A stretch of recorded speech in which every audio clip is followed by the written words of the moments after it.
de avril 2024 jusqu'à janvier 2025, on n'a jamais eu l'accès à l'information liée à la situation budgétaire. Chose qui a vraiment énervé les membres de la délégation spéciale qui se sont dit qu'est-ce qui est autour de ça, qu'est-ce qui ne va pas et pourquoi on ne doit pas avoir accès aux informations.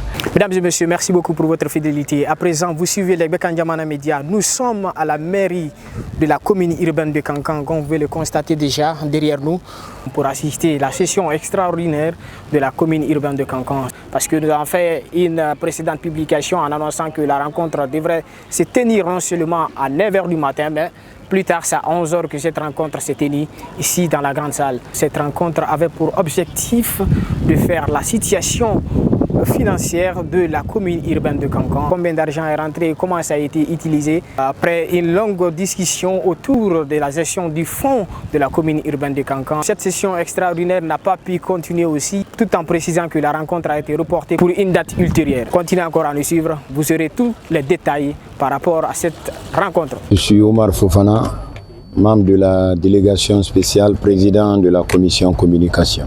Et depuis que nous sommes à la commune de Kankan, depuis plus d'1 an, on était en train d'observer comment fonctionnent les choses, comment se passent les choses. Et à l'issue de l'observation, nous avons compris beaucoup de dysfonctionnements. Quand on compare le fonctionnement de notre commune aux autres communes de la Guinée, on s'est dit maintenant, en dehors des sessions ordinaires programmées par an, il nous faut convoquer une session extraordinaire. Parce que, étant les représentants des citoyens de Kankan à la commune, il est nécessaire de comprendre le fonctionnement de notre commune, sur tous les plans. Il est important de décrire cette situation financière au vu et au su de tous les citoyens. Car dans le code des collectivités, il y a des articles qui sont bien clairs. Chaque citoyen est libre de venir un beau matin demander à son représentant communal quel est le budget de notre commune. Et nous qui sommes déjà à la commune, c'est important que nous soyons situés de cette situation financière. Donc, c'est vu tout cela, on s'est dit maintenant comment ces montants sont dépensés. Parce qu'aucun de nous n'a la même mise dans ces montants quand il s'agit du fonctionnement de notre commune. Et donc, comme c'est géré par eux, c'est dépensé par eux, on s'est dit maintenant il faudrait que tout soit déballé, tout soit mis au clair pour que nous comprenions comment ces budgets sont vraiment dépensés. Et c'est pourquoi on voudrait aujourd'hui au niveau de la situation financière une explication détaillée. Et le deuxième point, il s'agit ici de la situation domaniale. On sait que Kankan c'était 27 quartiers quand on venait ici.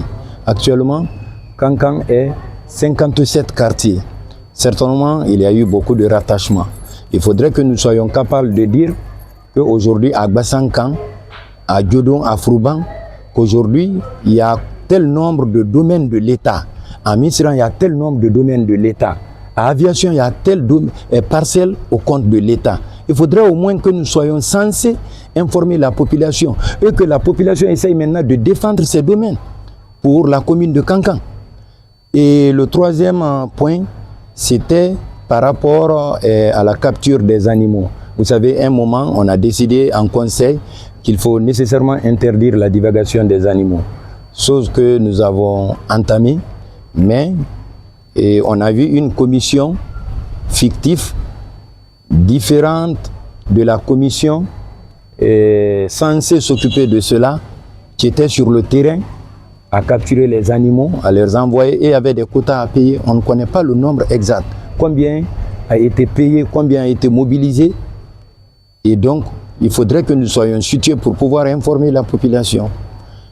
Et aussi, au quatrième point, c'était prévu lors de notre session la rénovation de l'abattoir de Kankan. Il faudrait qu'on en discute et qu'on soit tous situés et comment on va procéder à l'appel d'offres par rapport à la rénovation dans la transparence.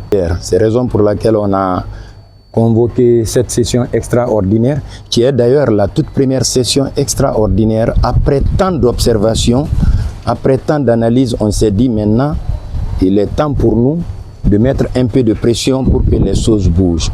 Nos attentes sont très claires, que tout soit mis au clair pour pouvoir informer les citoyens de Kankan. Moi, c'est Mme Nakani Konate, conseillère communale, membre de la délégation spéciale commune urbaine Kankan. Nous sommes installés depuis le mois d'avril 2024. Jusqu'à nos jours, on a tenu des sessions et pendant chaque session, on a constaté que dans les ordres des jours, on n'a jamais parlé de situation budgétaire. Donc on n'a pas d'information. En tant que membre de la délégation spéciale, nous d'abord on n'a pas l'information. Est-ce que la communauté peut avoir la même information? Pas du tout. Donc on a toujours demandé pendant un an presque, on est en train de tendre vers l'année 2026, parce qu'on est en janvier 2025, de avril 2024 jusqu'à janvier 2025, on n'a jamais eu l'accès à l'information liée à la situation budgétaire. Chose qui a vraiment énervé les membres de la délégation spéciale qui se sont dit qu'est-ce qui est autour de ça, qu'est-ce qui ne va pas et pourquoi on ne doit pas avoir accès aux informations. Parce qu'on a été promis qu'il faut d'abord finir le travail, le receveur doit faire son travail, ceci et cela. Donc on a trouvé qu'on a vu de manque de volonté à ce niveau. C'est la raison qui nous a poussé, parce que c'est normal de convoquer une session extraordinaire afin qu'on ait obligatoirement les informations liées à la situation budgétaire, parce que c'est un droit. On n'est pas totalement satisfait, c'est ce qui nous ramène à suspendre la session. Je suis Koulibaly Arafamoussa, le président de la délégation spéciale commune urbaine de Kankan. Il y a 5 éléments qu'ils ont demandé. Je pense que c'est tout à fait normal. Il est question de leur donner ce qui s'est passé sur le plan financier au courant de l'exercice 2025. Et c'est tout à fait normal. Le principe de redevabilité étant de mise au niveau non seulement de la commune, mais aussi au niveau de toute la population. Et cette session extraordinaire a été demandée par l'ensemble des conseillers. C'est ce qu'on est en train de faire.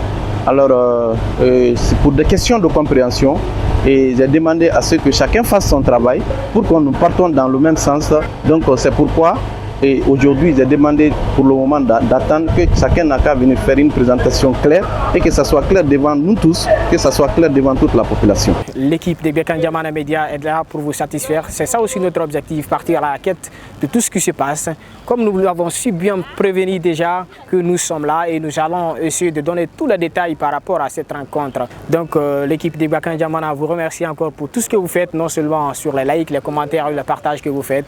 Derrière cette caméra, nous avons Ibrahim Yansane et Mohamed Bangoura pour le Bekan Djamana Media. Et ici au micro, Suleiman Tata Bangoura. Continuez encore à nous suivre sur nos différents canaux, notamment WhatsApp, LinkedIn, TikTok, Facebook, ainsi de suite. C'est ça notre force.